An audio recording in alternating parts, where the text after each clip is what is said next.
네, 그 데이터 과학 수업이고요. 오늘 얘기할 거는 페이지 랭크입니다. 페이지 랭크 들어보셨나요, 여러분들? 페이지 랭크. 들어봤다 하는 사람, 페이지 랭크. 못 들어봤다. 못 들어본 사람들이 훨씬 많네요. 의외인데요. 제가 지금은 아닌데, 제 시기를 정확하게 언제라고 특정을 할 수는 없는데, 고등학생분들 수시 막 접수하잖아요. 원서 접수하잖아요. 그럼 이제 그런 걸 뭐 자기소개서 이런 걸 평가한 적이 한 번 있어요. 근데 그때 보니까 아니 무슨 지원하는 사람 중에 상당수가 다 뭐 무슨 뭐 세상을 변화시킨 뭐 무슨 10가지 알고리즘 뭐 대충 뭐 그런 책이 있더라고요. 그걸 다 읽어왔대요. 거기 다 읽어오고 막 거기 보면은 막 페이지 랭크 알고리즘이 뭐 나는 인상 깊었다 이런 얘기를 막 해요. 예, 뭐 그런 사람들이 막 많이 있더라고요. 음, 그래서 저는 여러분들도 많이 알고 있을 거라고 생각을 했는데 생각보다 알고 있는 사람들이 적네요. 잠깐만 이거 녹화되는 건데 이런 거 얘기하면 안 되는데 큰일 났다. 아, 네, 앞부분은 제가 적당히 자르도록 하겠습니다. 그럼 다시 데이터 과학 수업이고요.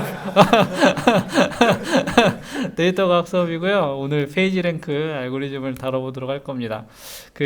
처음에 이제 페이지 랭크 이제 개요 및 응용을 설명을 드릴 거고, 그 다음에 페이지 랭크 심플 버전 소개를 드리고, 그 다음에 그 페이지 랭크가 이제 논문으로 나왔던 그 방법인데 그 오리지널 버전도 소개를 드리도록 하겠습니다.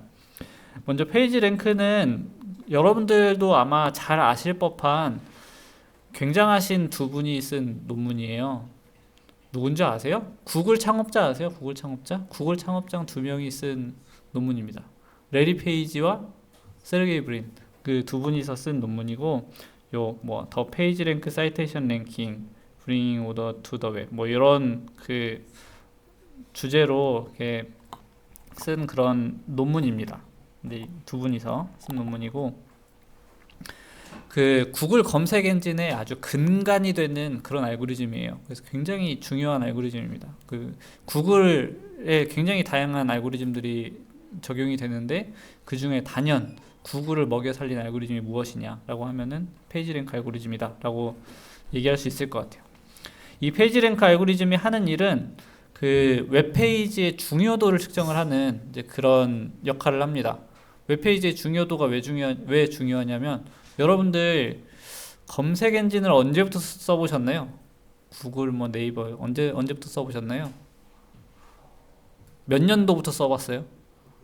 예, 뭐 구글이든 뭐 네이버든 뭐 라이코스, 알타비스타, 뭐 엠파스, 뭐 고파스 뭐 이런 거 아무나. 예. 초등학교 때? 초등학교 때면 몇 년도예요? 몇 년도예요? 뭐야? 왜 말을 안 해? 2010년도요? 2010년도면은 이미 네이버랑 구글로 귀결된 때 아니에요? 그럼 뭘 해요? 미치아 가동? 여러분들도 혹시 그 세대인가요? 그 주니어 네이버 세대인가요? 아, 주니어 네이버에서 뭐 동물농장 무슨 라면 만드는 게임하고 그 세대인가요? 그렇구나. 아, 저희 연구실 학생들도 그 세대더라고요. 막 저보고 이거 모르냐고 막 되게 구박을 하던데. 네, 아무튼 그렇군요. 네, 그러면은 여러분들은 잘 모를 수 있는데, 사실 그 2000년대 초 중반만 하더라도 그때 굉장히 다양한 검색 엔진들이 서로 막 각축을 벌이던 그런 시기였는데, 야후, 라이코스, 뭐 구글, 뭐 우리나라로 치면 네이버, 엠파스, 뭐 미스다찬니, 뭐 고파스, 고파스도 검색 엔진인가? 아닌데? 고파스는 그거 아니에요? 그 고려대 그거 아니에요? 네, 그럼 이거 빼고. 아무튼 뭐 이런저런 검색 엔진들이 막 많이 나오던 그런, 뭐 다음도 있었구나. 다음, 파란 뭐 이런 것도 있었는데. 이제 그런 시대인데, 그 당시에 인터넷 검색을 해보잖아요? 그러면은 기본적으로 키워드 검색을 해요. 키워드 검색. 그러니까 그 페이지 안에 있는 그 단어들을 가지고 그 단어가 있으면은 혹시 많이 나오면은 위에 올려주고 아니면은 그저 뒤로 보내고 아니면 안 보여주고 이런 식이란 말이에요. 그러다 보니까 검색 결과가 구려요. 진짜로. 이게 막 페이지 그 검색한 다음에 검색 페이지를 막 2번, 3번, 4번, 5번, 6번, 7번, 8번, 9번, 10번 막 해야 내가 원하는 페이지가 나오는 거예요. 그런 식이었거든요. 근데 이제 페이지 랭크가 해결한 부분이 뭐냐면은 그런 여러 페이지들 중에서도 다 중요도를 매긴 다음에 검색 키워드로 검색을 했을 때 그 여기서 계산한 그 페이지 랭크 중요도 순서대로 보여주는 거예요. 그러다 보니까 검색 성능이 아주 훌륭했죠. 아주 중요한 페이지들만 먼저 위로 올라오고 아닌 페이지들은 저 뒤로 가고 약간 이렇게 그런 알고리즘이었습니다. 근데 이때 페이지 랭크 알고리즘이 어떻게 중요도를 측정을 했냐면은 뭐 앞에서 잠깐 얘기했지만 하이퍼링크를 이용해서 웹페이지의 중요도를 측정을 했어요. 또 그럼 기존에는 중요도를 어떻게 측정을 했냐면 그 페이지 랭크 알고리즘이 나오기 이전에는 각 웹페이지의 컨텐츠를 보고 그 컨텐츠를 사람이 평가를 하던지 아니면 아니면 가장 기본적인 통계치 있잖아요. 문서의 길이 그 뭐 단어들의 그 단어들 중에 스팸에 포함되는 그런 단어들이 얼마나 많이 포함되어 있는지 아니면 다른 문서들과 비교했을 때 이게 얼마나 다른 단어들로 구성되어 있는지 이런 컨텐츠 기반 방법으로 중요도를 측정을 했어요. 근데 이 컨텐츠 기반 방법의 문제점이 뭐냐면 속이기가 너무 쉬워요. 여러분들은 혹시 또 아실지 모르겠는데 옛날에는 그 검색 엔진들을 속이기 위해서 어떤 기법들이 있었냐면 웹페이지가 있잖아요. 웹페이지 밑에 흰색 글씨로 막 별의별 단어를 다 넣는 거예요. 그러면은 위에 실제 내용은 이만큼밖에 없는데 밑에 이따만큼 빈 공간이 보이거든요. 그걸 드래그 딱 해보면은 거기에 막 숨어 있는 단어들이 막 있는 거죠. 그러니까 키워드 검색 엔진을 속이는 거예요. 이제 그런 식으로 사람들이 자기의 그 웹페이지의 중요도를 올리기 위해서 그런 트릭을 막 많이 쓰는 거죠. 그런 식으로도 이제 그런 단점도 있고, 또 하나의 단점은 연산량이 너무 많죠. 각 페이지들을 다 일일이 다 비교를 해야 되잖아요. 얼마나 힘들겠어요, 그죠? 컴퓨터가 많이 힘들어하겠죠. 그래서 그런 문제가 있었는데 페이지 랭크는 기본적으로 하이퍼링크를 기반으로 하는 방법이기 때문에 그 컨텐츠를 아무리 이상한 이것저것 막 섞어도 속이기가 쉽지가 않죠. 이제 그런 장점이 있습니다. 그리고 연산량도 훨씬 적어요. 그래서 이 그 하이퍼링크를 이용한다라는 거를 이제 다르게 표현을 하면은 이제 그래프로 변환을 해서 이제 그래프 분석을 한다 이렇게 얘기를 할 수도 있습니다. 예를 들면 이런 거예요. 지금 여기 그 웹페이지들을 이렇게 표현을 한 거예요. 웹페이지 보면은 이렇게 파란색 밑줄 그어져 있는 이런 텍스트도 있잖아요. 이거 누르면은 다른 페이지로 이동하잖아요. 그죠? 그럼 요거를 어떻게 해석하냐면은 이 페이지와 이 페이지 사이에 링크가 있다. 그러니까 엣지가 있다. 이런 엣지가 있는 그래프다라고 생각을 하는 겁니다. 그러면은 여러 개의 웹페이지들이 서로 이런 식으로 얽히설키 엮여 있으면서 이제 어떤 거대한 그래프를 이루겠죠. 이 그래프를 분석을 해서 이제 각각의 노드마다 중요도를 측정을 하는 게 페이지 랭크가 하는 일이에요. 근데 이 페이지 랭크는 물론 이제 웹페이지들의 중요도를 측정을 하기 위해서 개발이 되긴 했지만 이제 일반적인 그래프에 다 적용이 가능합니다. 다시 말하면은 여러분한테 그래프가 주어지면 그 그래프에서 각 노드들의 중요도를 측정을 하고 싶을 때, 그러니까 어떤 노드가 중요하고 어떤 노드가 안 중요한 노드인지를 알고 싶을 때 페이지 랭크 알고리즘을 사용할 수가 있는 거예요.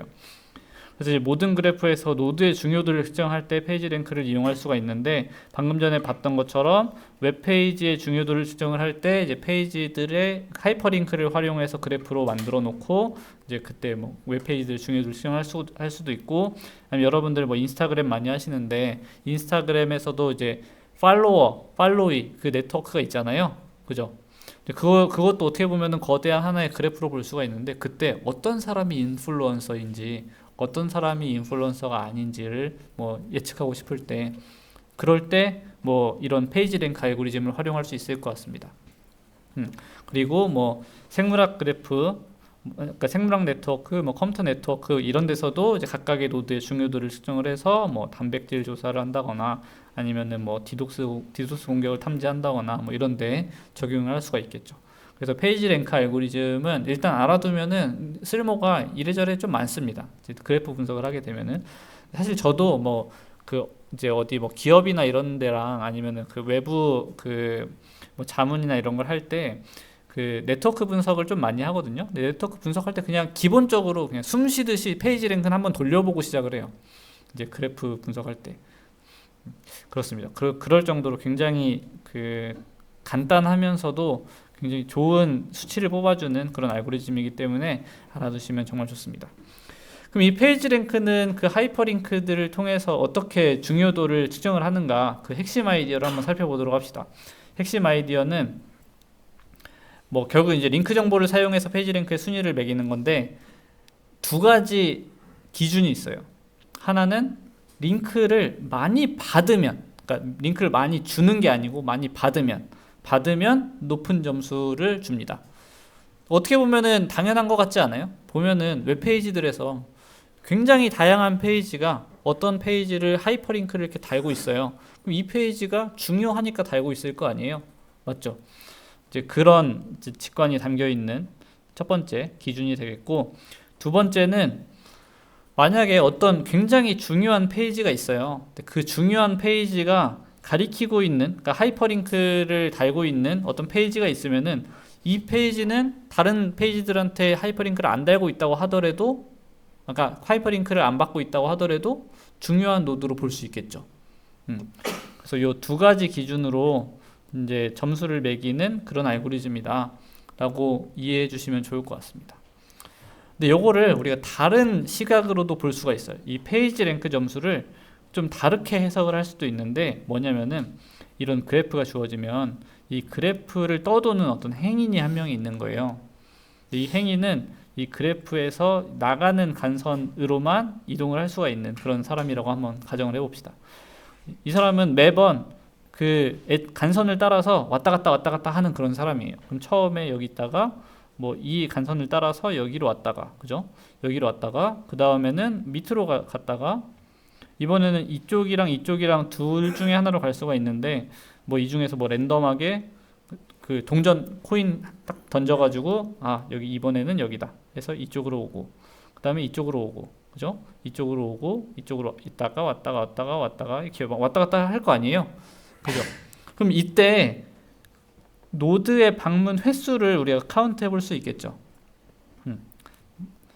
어느 노드에 가장 오래 머무는가, 오래가 아니고 자주 머무는가, 요거를 우리가 확률적으로 계산을 해볼 수 있을 거 아니에요.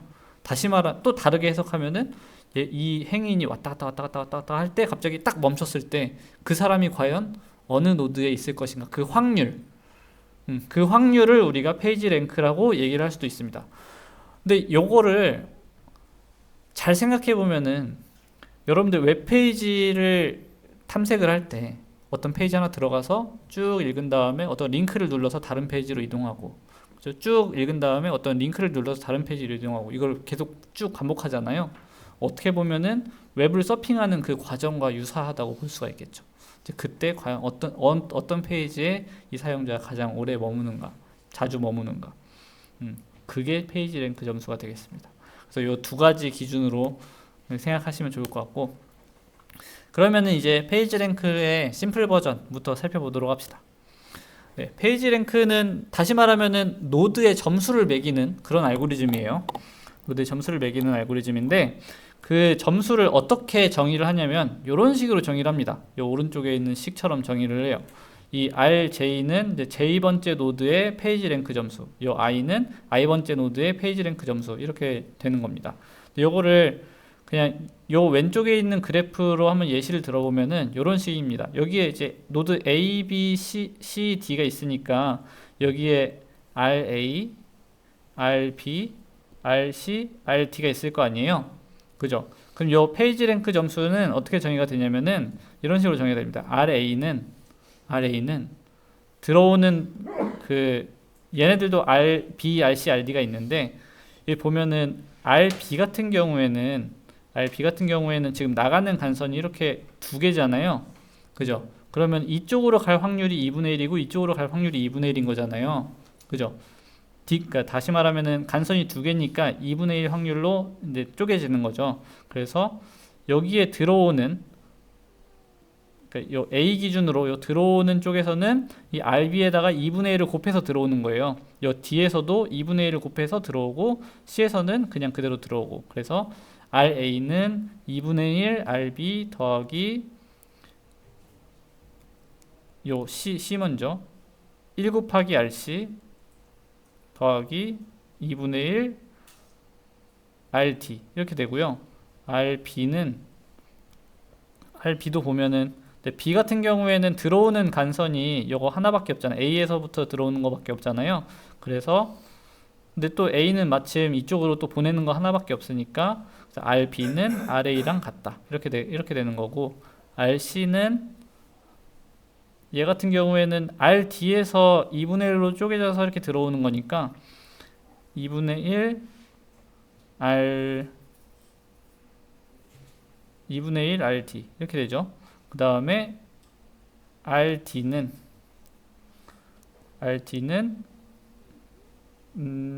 들어오는 게 또 B밖에 없네요. 2분의 1 RB 이런 식으로 되는 거예요. 그죠? 여기에 이제 숨어있는 조건이 하나 더 있다고 하면은 제 RA 더하기 RB 더하기 RC 더하기 RD는 우리가 이제 머무는 확률로 해석하기로 했잖아요. 그렇기 때문에 요게 합이 1이 된다.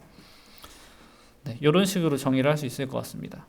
근데 지금 여기 보면은 식이 이렇게 5개가 됐으니까 이걸 가지고 연립방정식을 풀면 그러면 RA, RB, RC, RD 다 구할 수 있겠죠. 그죠? 요거 어떻게 푸나요, 여러분들? 선형대수학 배우셨잖아요, 그죠? 풀 수 있죠. 연립방정식 여러분들 고등학교 때 많이 풀어봤잖아요. 지금 방금 전에 누가 챗GPT라고 얘기한 것 같은데? 아닌가? 챗GPT한테 알려주면은 풀어줄 것 같긴 하네요. 네. 네, 그렇습니다. 요 연립방정식을 풀면 되는데, 근데 이 연립방정식을 푸는 게 이 지금은 RA, RB, RC, RD 4개밖에 없으니까 그냥 손으로 풀어도 되겠지만, 근데 이게 노드가 굉장히 많아지면은 이런 식으로 풀기는 어려울 것 같고 우리 선형대수학에서 배웠던 어떤 방법들을 써야 될 것 같아요. 그죠? 예를 들어서 근데 요 수식을 먼저 이 수식을 우리가 어떻게 다르게 표현할 수 있냐면은 이렇게 행렬이랑 벡터의 곱셈 형태로 변환해서 표현할 수가 있습니다. 맞나요? 요 보면은 우리가 요거 요렇게 네, 이런 식으로 제가 썼는데 요거를 위에처럼 행렬, 벡터, 곱셈으로 표현할 수 있을 것 같아요. 맞나요? 요거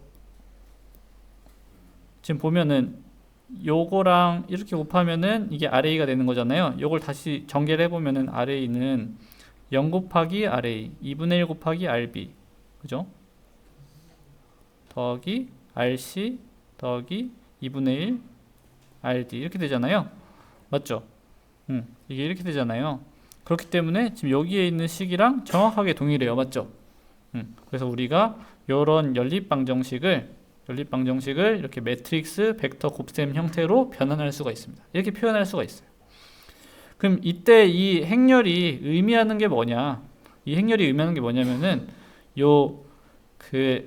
행으로 봤을 때는 이 A 노드로 들어오는 간선들이 되는 거예요. 들어오는 간선들. 여기 보면은 A 기준으로 이렇게 들어오는 간선들. 이렇게. 그죠? 여기 B 쪽에서는 2분의 1, B 쪽에서 2분의 1, D 쪽에서 2분의 1, D 쪽에서 2분의 1, C 쪽에서 1 이렇게. 맞죠? 요 두 번째 줄도 마찬가지로 얘는 A에서 1만큼의 가중치를 가지고 들어온다. 그러니까 여기는 이제 D에서 C로 2분의 1의 가중치만큼 들어온다. 이렇게 볼 수도 있고 반대로 이 열이 의미하는 거는 뭐겠어요? 나가는 간선이 되겠죠? 여기서 A에서, 그러니까 요 첫 번째 줄은 A에서 B로 1만큼 나간다. 그죠? B로 1만큼 나간다. B는, 요 B 번째 열을 보면은, A에서, 아니죠. 그 A로 2분의 1만큼 나간다. D로 2분의 1만큼 나간다. 여기 보면은 A로 2분의 1만큼, D로 2분의 1만큼. C는 뭐 A로 1만큼. 이렇게. D는 A랑 C의 2분의 1만큼. 이렇게 나간다. 근데 이제 우리가 요 2분의 1, 얘네들이 뭐냐면은 그 여기 노드에서 옆에 그 노드로 이동할 확률이었잖아요. 간선의 수로 나눈 그 1 나누기 간선의 수, 그 간선의 수, 이웃의 수 이렇게 되는 거였는데 그렇게 정의를 했기 때문에 요 컬럼들이 합이 전부 다 1이 되겠죠. 그죠? 그래서 이거를 우리는 뭐라고 하냐면은 이런 형태의 매트릭스를 컬럼 스토캐스틱 매트릭스라고 얘기를 합니다. 이 뒤에 써놨어요. 여기는 써놨어요. 컬럼 스토캐스틱 매트릭스. 그렇습니다. 이런 거를 우리가 컬럼 스토캐스틱 매트릭스라고 해요. 스토캐스틱이 뭐냐면 확률적인 이런 뜻이거든요. 요 각각이 확률을 의미하기 때문에 이제 스토캐스틱 매트릭스라고 얘기를 하는 거예요. 됐죠? 그러면 우리가 구해야 되는 게 뭐냐면 이런 행렬 벡터 곱셈으로 표현했을 때 이 수식을 만족하는 벡터를 구하면 된단 말이에요. 그죠? 그럼 얘가 이 매트릭스를 M이라고 하면 M, 이 매트릭스를 R이라고 하면 R은 R, M이랑 R 곱했을 때 R이 나오는 것, 이걸 구하면 되는 거잖아요. 여러분들 이거 어디서 많이 보지 않았어요? 다르게 써볼까요? A V는 람다 V. 예, 맞습니다. 요거 아이겐 디컴포지션에서 풀면 됩니다. 아이겐 디컴포지션에서. 근데 어떤 아이겐 디컴포지션을 하는 거냐? 아이겐 밸류의 값이 1인 아이겐 벡터를 구하는 거예요. 맞죠? 지금 여기 보면은 여기 수식이 MR은 R이잖아요. 이걸 다시 쓰면은 MR이 1 곱하기 R 이렇게 되는 거니까 이렇게 요 R을 구하면은 되는 그런 문제가 되겠습니다. 근데 이제 요거는 이제 제가 곧 설명을 하려고 하는 거고 요걸 또 어떻게 쓸 수가 있냐면은 MR은 R이니까 요거를 또 다르게 쓰면은 단위 행렬 I가 있다고 했을 때 IR 이렇게 표현할 수도 있어요. 그러면은 이걸 M 빼기 I의 R은 0 이런 식으로 표현할 수 있단 말이에요. 그죠? 그러면은 요거를 연립방정식 푸는 것처럼 가우스 소거법 사용하면 되겠죠. 가우스 소거법 쓰거나 아니면은 또 여러분들 서영대수학 시간에 또 뭐 배웠어요? LU 디컴포지션 배웠죠? LU 디컴포지션 적용한 다음에 그러면은 이렇게 하 삼각행렬이랑 상 삼각행렬 이렇게 나오잖아요. 근데 이 어차피 요 부분은 그러니까 이렇게 분해하고 나서 그 다음에 이 곱하기 벡터가 이제 원래 벡터가 나오게끔 하는 요걸 이제 구하면 되는 아니죠. 얘가 0이 되게끔 하는 요 벡터를 구하면 되는 건데 요거 이렇게 분해하고 나서는 구하기가 훨씬 쉬워지겠죠? 네, 그렇습니다. 그래서 이런 식으로 이제 구할 수가 있어요. 근데 뭐 LU 디컴포지션을 쓰던 뭐 QR 디컴포지션을 쓰던 아니면은 뭐 그 가우스 소거법을 쓰던 그죠? 가우스 소거법 이걸 쓰던 얘네들은 시간 복잡도가 어떻게 되죠? 여러분들 혹시 아세요? 이게 n by n 매트릭스라고 하면은 요게 n의 3승만큼의 시간이 걸려요. 그렇기 때문에 이게 시간이 굉장히 오래 걸립니다. 그래서 저 방법대로 풀진 않을 거고 우리 이미 본 거 있잖아요. 아이겐 디컴포지션 하면 되니까 네, 이 아이겐 디컴포지션을 사용을 해서 풀면 되겠습니다. 솔버 쓰세요 그냥. 네. 솔버 쓰시면 됩니다. 네, 근데 이제 우리가 그 솔버 쓰는 것만 이렇게 얘기를 할 수는 없으니까 우리 지난 시간에 한번 얘기했던 것 중에 하나가 파워 메소드, 파워 이터레이션을 사용해서 그 아이겐 디컴포지션을 할 수 있다. 그런 얘기를 했었습니다. 기억나시나요? PCA 할 때 아이겐 디컴포지션을 솔버를 써도 되지만 파워 이터레이션을 통해서도 직접 구할 수 있다. 이런 얘기를 했었어요. 기억나시나요? 우리 지난 시간에 수업 시간에 얘기를 했었는데 아니다. 지난 시간에도 실습을 했군요. 그죠?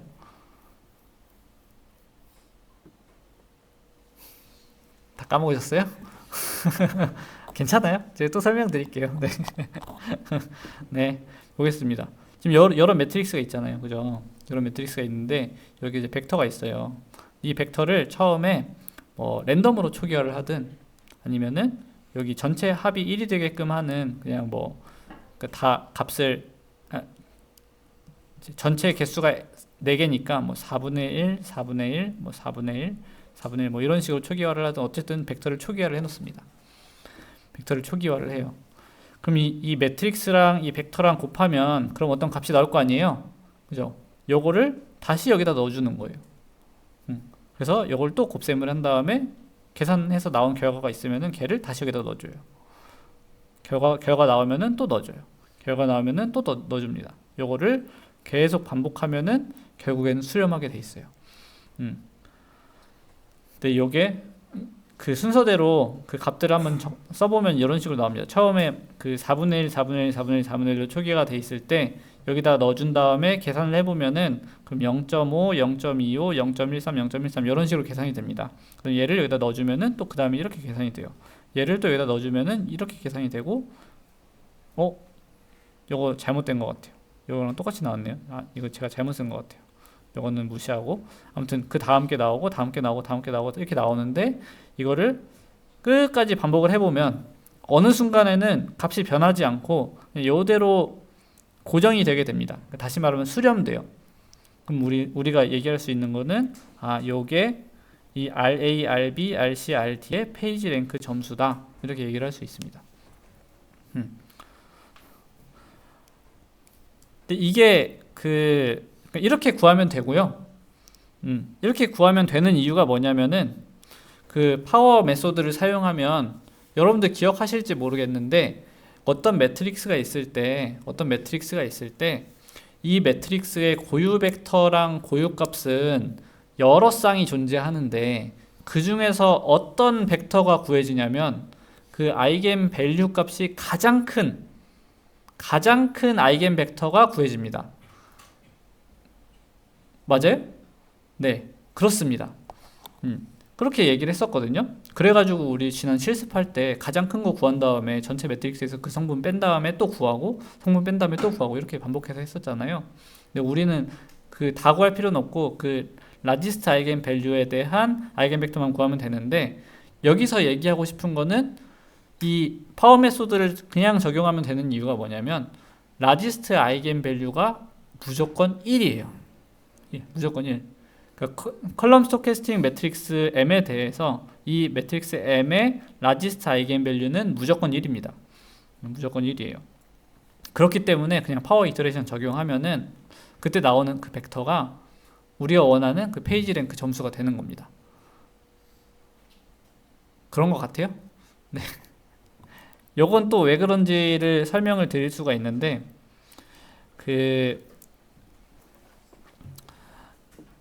어떤 벡터가 있고 어떤 매트릭스가 있고 벡터가 있잖아요. 이 벡터가 있는데 이 벡터가 이제 새로운 벡터가 나오는 이런 구조인 거잖아요.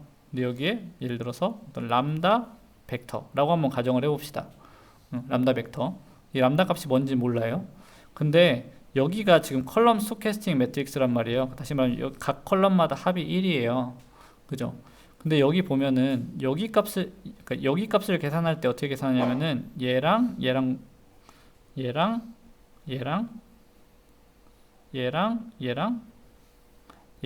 이렇게 곱셈을 한단 말이에요. 그죠?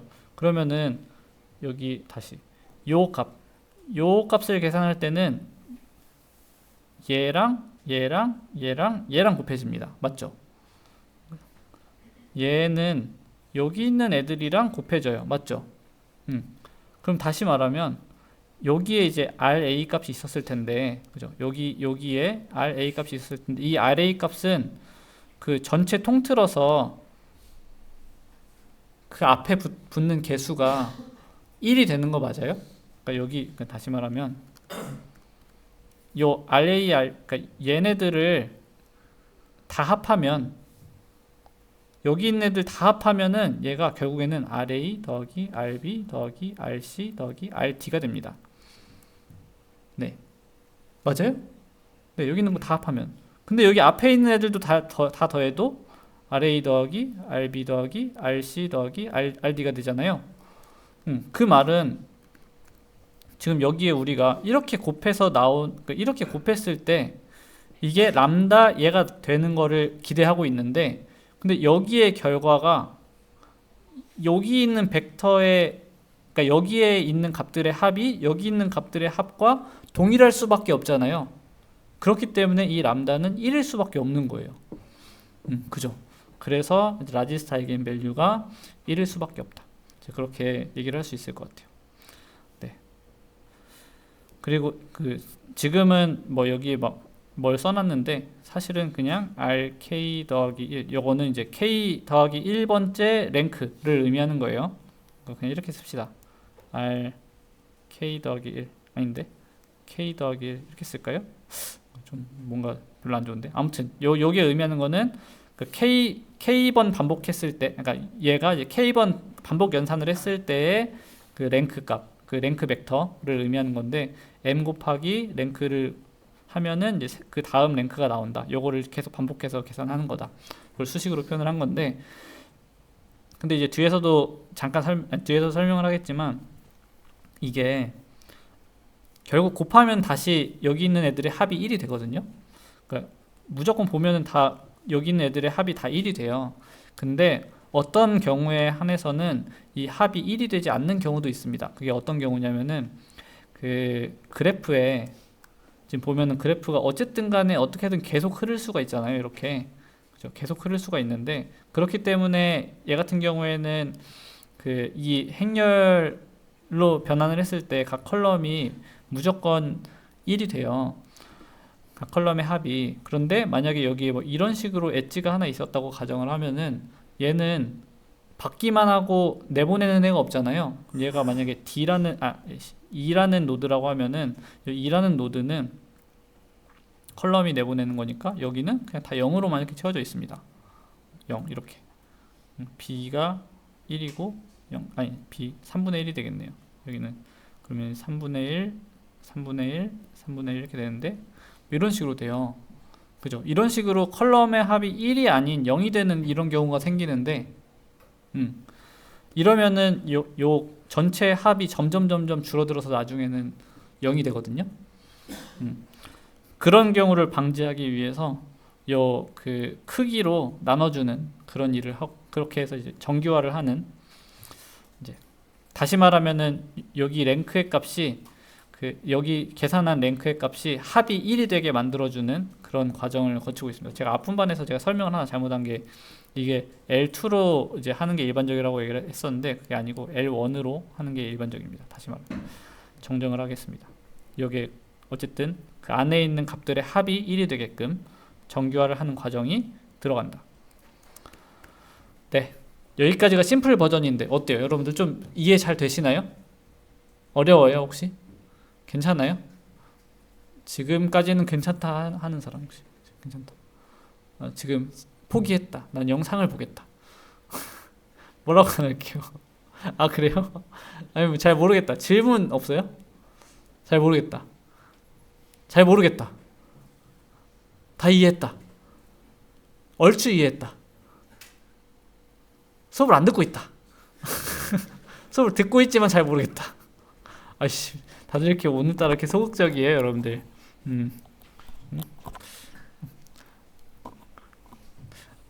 여러분들이 그 피드백을 주셔야 제가 설명을 더 하던 수업을 나가던 이걸 하거든요. 해주세요. 예, 아시겠죠? 네, 뭐 그러면은 일단 다 알고 계시는 걸로 알고, 네, 많이 아니라고 한 사람들은 있긴 하지만 잘 모르겠으면 질문해 주세요. 네, 다 알고 있는 걸로 알고 오리지널 버전 살펴보도록 하겠습니다. 네, 오리지널 버전에서는 이제 어떤 몇 가지 문제점들을 이제 해결을 하는데 굉장히 간단한 아이디어로 여러 가지 문제를 한꺼번에 해결을 합니다. 근데 보시면 그래프의 형태가 이런 식으로 생겼을 때 얘가 과연 수렴을 할까 한번 고민을 해봐야 될 것 같아요. 예를 들어서 A는 B, B는 A로 가는 이런 그래프가 있어요. 근데 처음에 우리가 RA랑 RB를 1, 0으로 초기화를 했다고 가정을 해봅시다. 파워 이터레이션으로 계산을 해요. 그럼 이 값이 어떻게 되죠? 이 매트릭스는 어떻게 생겼냐면은 AB, AB니까 A는 B로, B는 A로 이렇게 생겼단 말이에요. 그죠? 여기에 1, 0을 곱하면은 그럼 뭐가 되죠? 이렇게 곱해서 0, 이렇게 곱해서 1 이렇게 되잖아요. 그죠? 그럼 이번엔 그럼 그 다음 값이 이제 0, 1 이렇게 되는데 0, 1을 여기다 넣어봐요. 0, 1 이렇게. 그럼 이번에는 어떻게 되죠? 네, 1, 0 이렇게 되죠. 1, 0, 0, 1, 1, 0, 0, 1, 1, 0 이렇게 된단 말이에요. 근데 지금 여기서 봤을 때 여러분들이 만약에 이 그래프를 보고 내가 이 두 개 노드의 중요도를 측정한다 라고 하면은 몇으로 줄 것 같아요? A랑 B랑 대칭적인 관계잖아요. 저라면 0.5, 0.5를 주겠어요. 그죠? 그럼 이게 0.5, 0.5로 수렴하면 좋겠는데 얘가 수렴 안 하고 1, 0, 0, 1, 1, 0, 0, 1, 1, 0, 0 이렇게 나오는 거죠. 이거 문제죠? 이것도 문제예요. 자, 그 다음에 더 심각한 문제가 있는데 이 앞에 있는 거는 여러분들께 이미 설명을 했어요. 여기 이런 그래프가 있다고 한번 가정해 봅시다. A에서 B로 가는 엣지는 있는데 B에서 A로 가는 엣지는 없어요. 그럼 요거는 이제 매트릭스가 어떻게 생겼냐면은 여기다 쓸까요? 여기다가 이렇게 매트릭스가 이렇게 쓰면은 A, B, A, B인데 A에서 B로 가는 건 있는데 B에서 A로 가는 건 없어요. 이렇게 생겼습니다. 그죠? 그럼 요거랑 만약에 RA, RB가 처음에 1, 0이었다고 하면은 이거 어떻게 되죠? 곱하면은 0, 1 이렇게 되죠. 그 다음은 0, 0, 0, 0, 0, 0. 페이지 랭크가 사라졌어요. 이런 문제가 생깁니다. 요걸 우리가 데드엔드라고 해요. 그러니까 여기에 이제 아까 전에 우리 행인 있잖아요. 행인 그 모델로 얘기를 하면은 이 행인이 계속 왔다 갔다를 01, 10, 01, 10 이렇게 표현하게 되는 거고, 얘 같은 경우에는 행인이 처음에 여기 있다가 여기로 왔다가 죽은 거예요. 사라진 거죠. 네.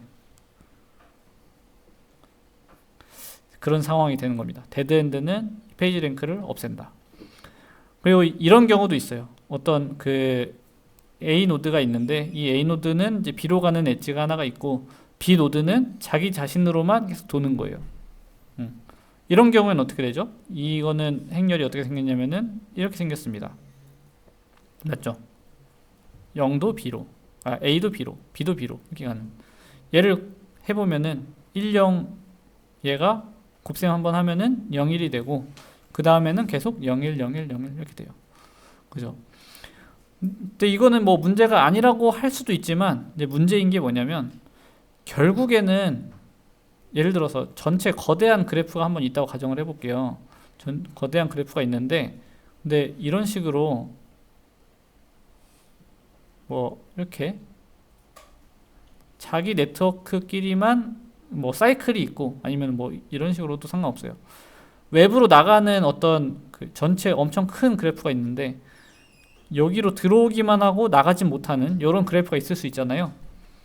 이런 게 하나라도 있으면은 계속 페이지 랭크 알고리즘을 돌리면은 결국에는 여기 있는 애들만 페이지 랭크 점수가 있고 여기 있는 애들은 페이지 랭크 점수가 없게 돼요. 0이 됩니다. 근데 이거 문제가 되겠죠. 그래서 이런 걸 우리가 스파이더 트랩이라고 얘기를 해요. 그래서 이런 식으로 좀 수렴을 해야 되는데 수렴을 안 하는 문제, 그리고 데드엔드 때문에 그 이게 페이지 랭크가 사라지는 문제, 스파이더 트랩 때문에 그 페이지 랭크가 갇히는 문제, 이런 문제들이 발생을 할 수 있습니다. 그래프의 형태에 따라서. 그죠? 그래서 이 문제를 페이지 랭크 오리지널 버전에서는 어떻게 해결을 하냐면 랜덤 텔레포트라는 기법을 적용합니다. 랜덤 텔레포트.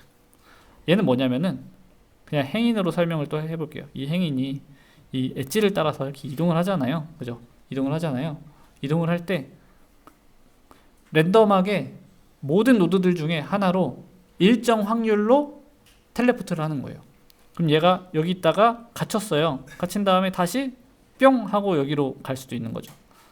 그러다가 뿅 하고 여기로 갈 수도 있고, 여기 왔다 갔다 여기 또 갇혀 있다가 또 다시 빠져나오고, 이걸 계속 반복하는 겁니다. 그러면은 이제 수렴하는 문제가 해결이 되겠죠? 아니, 수렴이 안 되던 문제가 해결이 되겠죠? 왜냐면 이 상황을 가정을 하면은 얘가 이렇게 왔다 갔다 하게 되면은 10, 01, 10, 01 이렇게 되는데, 얘가 일정 확률로 A 혹은 B로 텔레포트 하게 만들어 놓으면, 그럼 이 10이 그 다음번에는 예를 들어서 0.9, 0.1 이런 식으로 감소하게 돼요. 그러니까 얘는 무조건 B로 가는 거였는데, 그러니까 원래대로면은 여기에 있었으면은 무조건 B로 가는 거였는데 A로 가는 확률도 생긴 거죠. 그죠? 랜덤 텔레포트 때문에. 그래서 여기에 점점 0.5, 0.5로 이제 수렴을 하게 될 겁니다. 네, 그래서 수렴 문제도 해결이 되고, 스파이더 트랩 문제도 해결이 돼요. 왜냐면은 갇혀 있다가 다시 바깥으로 랜덤 텔레포트에 의해서 빠져나올 수가 있잖아요.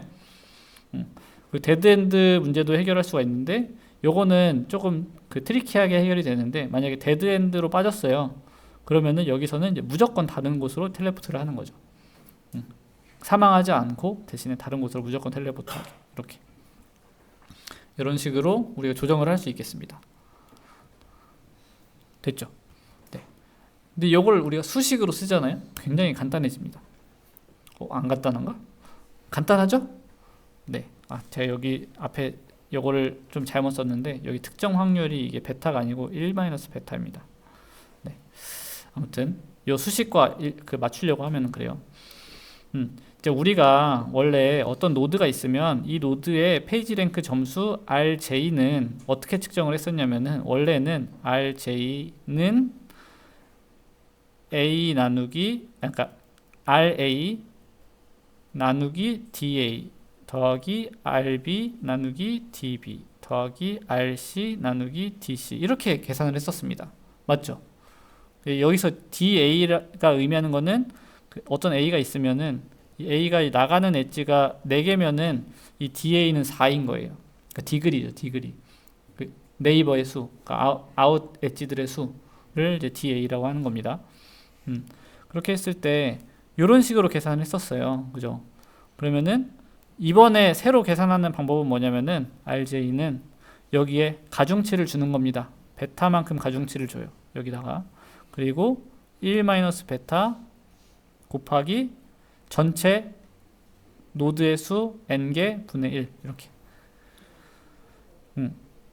요거는 뭐냐면은, 여기에 의미하는 게 뭐냐면은, 그러니까 이 수식이 의미하는 게 뭐냐면은, 이 J의 페이지 랭크는 직접적으로 A, B, C에서 받는 것도 있지만, 모든 노드에서 이 J로 랜덤 텔레포트로 오는 애도 있을 거 아니에요.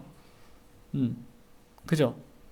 근데 노드가 만약에 여기에 하나 둘 셋 넷 다 7개가 있다고 치면은, 어떤 노드에서건 출발을 해서 랜덤 텔레포트에 의해서 특정 노드, 뭐 이 노드로 도착할 확률은 n분의 1이 되겠죠?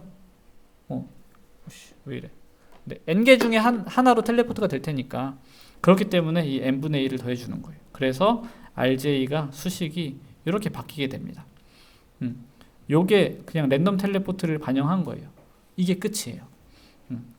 간단하죠? 네. 그래서 근데 요거를 또 우리 앞에서는 어떻게 했었냐면은, 이렇게 수식을 세워놓고 그 다음에 이렇게 매트릭스 벡터 곱셈으로 표현을 했었잖아요. 그럼 이것도 똑같이 매트릭스 벡터 곱셈으로 표현을 하고 싶은 거예요. 그래서 요거를 우리가 구글 매트릭스라고 해서 이런 식으로 매트릭스를 만들어 놓습니다. 이렇게 매트릭스를 만들어 놔요.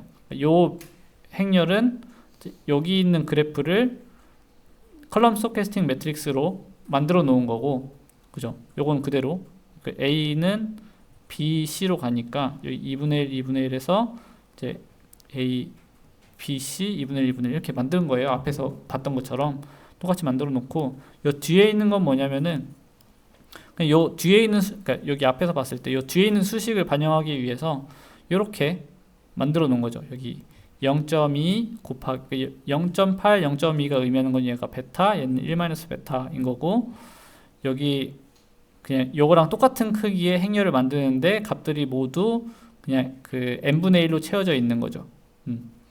채워져 있는 이런 매트릭스를 만든 다음에 요 두 개를 곱해 놓으면은 이런 A라는 매트릭스가 생기게 됩니다. 이 A 매트릭스가 의미하는 것은 이제 그 A, B, C로부터 아니죠. 여기 A, B, C 이렇게 했을 때 사실은 이제 A에서 A, B, C로 A, B, C 이렇게 돼 있는데, 이렇게 엣지가 있는데 여기에 가중치가 15분의 7, 여기로 가는 가중치가 15분의 7, 여기로 가는 가중치가 15분의 1이라는 의미랑 동일하겠죠. 이것도 보면은 여러분들 제가 0.8, 0.2로 가중치를 부여를 한 데다가 얘네도 컬럼 스토캐스틱 매트릭스고 얘도 컬럼 스토캐스틱 매트릭스잖아요. 그렇기 때문에 얘네도 컬럼 스토캐스틱 매트릭스가 될 수밖에 없어요. 맞죠? 컬럼이 1이 될 수밖에 없습니다. 그리고 우리가 벡터를 구할 때는, 그러니까 여기서 또 결국에는 얘가 어떤 벡터랑 곱해져서 그게 새로운 벡터가 나오게끔 하는 요 R을 구하는 거는 변함이 없잖아요. 그렇기 때문에 똑같이 이런 방식으로 파워 이터레이션을 적용을 할 수가 있겠습니다. 맞죠? 파워 이터레이션을 적용해도 되고, 아니면은 그냥 뭐 아이겐 디컴포지션 솔버를 사용해서 벡터를 구할 수도 있을 것 같아요. 그죠? 그렇습니다. 그래서 이런 식으로 우리가 페이지 랭크에 대해서 한번 살펴봤는데, 질문 있나요 혹시? 어때요? 어려워요? 잠깐만, 시간은 좀 많이 지났네. 네, 질문 있는 사람. 나는 오늘 수업은 포기했다, 이건가요? 어려워요 여러분들? 그래도 우리 지난 시간에 PCA 했잖아요. PCA 하고 이제 아이겐밸류, 아이겐벡터 어쩌고저쩌고 막 SVD가 어쩌고저쩌고 막 이런 거 얘기하고 나서 그 다음에 페이지 랭크 하면은 그래도 조금 쉽지 않나요? 그래도 좀 이해되지 않아요? 아니에요? 네, 여러분들 질문 많이 해주세요. 그 슬랙 창이 얼어붙었어요. 있는지도 모르겠어요. 네, 거기에 그 하추핑이 울고 있습니다. 네, 여러분들이 질문을 올려주시면은 거기에 사랑의 하추핑이 대답을 잘 친절하게 해줄 거니까 질문 많이 올려주시면 좋을 것 같고요. 네, 오늘 수업에서는 질문이 없는 것 같으니까 수업은 여기서 마무리하도록 하겠습니다. 네, 수고하셨습니다.